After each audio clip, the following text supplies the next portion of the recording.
इस क्वेश्चन में क्या कह रहा है, when an organic compound A, ठीक है, molecular formula C4H9Br is treated with aqueous क्यूवेज, the rate of reaction depend on the concentration of compound A only. अच्छा, इसमें कह रहा है जो मेरे पास C4H9Br है उसको रिएक्ट करा रहे हैं क्यूवेज, एक्वस क्यूवेज के साथ। अगर एल्कोहलिक होता तो डीहाइड्रोहेलोजिनेशन, डीहाइड्रो वाटर निकलता, हेलोजिनेशन Br भी निकल जाता, यानी डबल बॉन्ड की फॉर्मेशन हो जाती। यार वहां से हटाओ। But when compound be with the same molecular formula, लेकिन जो कंपाउंड बी जो बनेगा उसका सेम मॉलिक्यूलर फॉर्मूला रहेगा, और वो उसका जो रेट ऑफ रिएक्शन डिपेंड कर रहा है कॉन्सेंट्रेशन ऑफ बी पे भी और KOH पे भी। इसका मतलब बी, हमारे पास जो कॉन्सेंट्रेशन बी है एज वेल एज, यानी दोनों कॉन्सेंट्रेशन पे डिपेंड कर रहा है। इसका मतलब यहाँ पे ध्यान देते हैं। अब यहाँ पे आओ, जो पहले जो हमारे पास जो कॉन्सेंट्रेशन डिपेंड कर रहा था वो सिर्फ डिपेंड कर रहा था उस कंपाउंड ए पे, ठीक।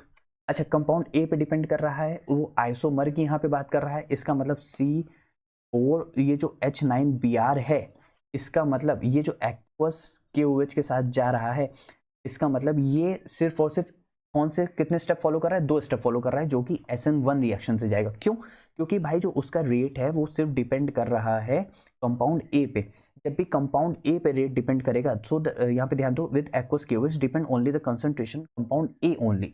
जब भी ए पे डिपेंड करेगा तो इसका मतलब वो सिर्फ और सिर्फ SN1 मैकेनिज्म से जाएगा। SN1 मैकेनिज्म यानी इन्वर्जन और रिटेंशन दोनों होगा। ऊपर से भी अटैक कर सकता है, नीचे से भी अटैक कर सकता है, एक पूरा प्लेनर साइड में। अब कैसे, यहाँ पे ध्यान देंगे। अच्छा, यहाँ पे SN1 रिएक्शन है, इसका मतलब यहाँ पे कार्बोकैटायन बनेगा। क्या बनेगा? कार्बोकैटायन। अब कार्बोकैटायन बन रहा है यानी C+ बन रहा है। अब कार्बोकैटायन का ऑर्डर क्या होता है? 3 डिग्री, 2 डिग्री, 1 डिग्री। इसका मतलब हमको 3 डिग्री बनाना चाहिए, वो ज़्यादा अच्छा कार्बोकैटायन रहेगा। तो यहाँ पे CH3, यहाँ पे क्या है हमारे पास? CH3 और Br प्लस एक्वस KOH।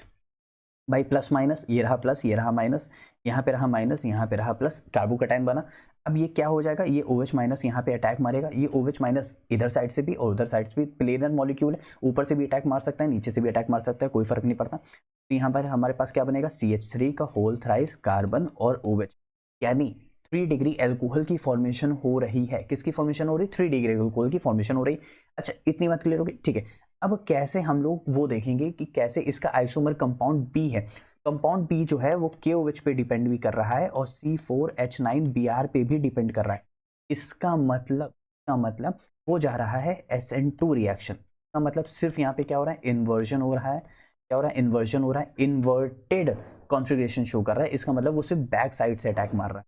अच्छा, बैक साइड से अटैक मार रहा है, इसका मतलब यहाँ पे हो रहा है CH3, CH2, यहाँ पे रहेगा CH, यहाँ पे रहेगा Br, यहाँ पे रहेगा हमारे पास CH3 और यहाँ पे रहेगा हमारे पास Br।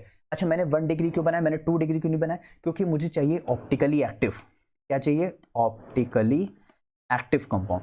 ऑप्टिकली एक्टिव कंपाउंड वो होते हैं जिनके पास कायरल कार्बन होते हैं, मतलब चारों साइड डिफरेंट होनी चाहिए।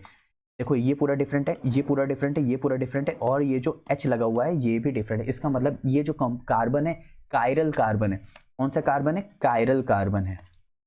इतनी बात क्लियर है? कुछ समझ आ रहा है पक्का? तो ये कौन सा कार्बन है? कायरल कार्बन है। अब यहाँ पे मैं इसको KOH के साथ ट्रीट कराऊंगा तो इसका जो OH है ये KBr, मतलब ये जो K और Br निकल जाएगा, बचेगा यहाँ पे क्या? यहाँ पे OH बचेगा। वो OH आकर के यहाँ पे इस तरह लग जाएगा, तो क्या बना देगा? 2 डिग्री एल्कोहल की फॉर्मेशन कर देगा। यानी यहाँ पे क्या बनेगा हमारे पास? ब्यूटेन 2 ऑल बनेगा। अच्छा, इतनी बात क्लियर हो गई, ठीक है। अब ये आइसोमर बन गया, भाई उसका आइसोमर है, हाँ ये भाई हमारे पास ब्यूटेन के आइसोमर ही तो बन रहा है। ये हमारे पास आइसो, ये हमारे पास नियो, ये सब हमारे पास आइसोमर ही तो बन रहे हैं। अच्छा ठीक है, इतनी बात क्लियर हो गई। अब एक बात और यहाँ पे ध्यान देनी है कि कैसे, यहाँ पे ध्यान दो, क्वेश्चन में और क्या कह रहा था कि isomer of compound as well as KOH। अच्छा, ये पूरा ही पूरा हम लोग ने बता दिया। अब कैसे हम लोग ने इसको लिखना है, कैसे समझना है, आप लोग को मैं थोड़ा सा वैसे ही आप लोग के रिटर्न फॉर्म में आपको दिखा देता हूँ जो मैंने बोला है। The rate of reaction of compound A C4H9Br है, ठीक है, एक्वस KOH पे डिपेंड कर रहा है, कॉन्सेंट्रेशन ऑफ A ओनली। तो the reaction occurs SN1 mechanism से जाएगा और कंपाउंड A जो रहेगा वो हमारे पास क्या रहेगा? टर्शरी ब्रोमाइड रहेगा, यानी 3 डिग्री ब्रोमाइड रहेगा। 3 डिग्री, हाँ। 2 ब्रोमो 2 मिथाइल प्रोपेन की फॉर्मेशन कर रहा है। कैसे? 2 पे ब्रोमो है, 2 पे मिथाइल है, प्रोपेन बना रहा है, एक्वस KOH के साथ जाएगा तो ये बनाएगा, कार्बोकैटायन इंटरमीडिएट बन रहा है जो कि 3 डिग्री। अब इसका अगर हम लोग रेट लिखना चाहें, रेट किस पे डिपेंड कर रहा था? वो सिर्फ H9Br पे डिपेंड कर रहा था। अगर हम लोग बात करें कंपाउंड बी की, जो कंपाउंड बी है वो आइसोमर ऑफ कंपाउंड ए है, लेकिन वो सिर्फ और सिर्फ SN2 मैकेनिज्म से जा रहा है, जो कि वो इन्वर्टेड कॉन्फ़िगरेशन शो कर रहा है। जो कंपाउंड बी है वो है 2-ब्रोमोब्यूटेन। अब यहाँ पे एक्वस KOH के साथ जा रहा है, तो हमारे पास ये अल्कोहल बना रहा है, और इसका रेट लिखेंगे तो वो KOH पे भी डिपेंड कर रहा है और C4H9Br पे भी डिपेंड कर रहा है।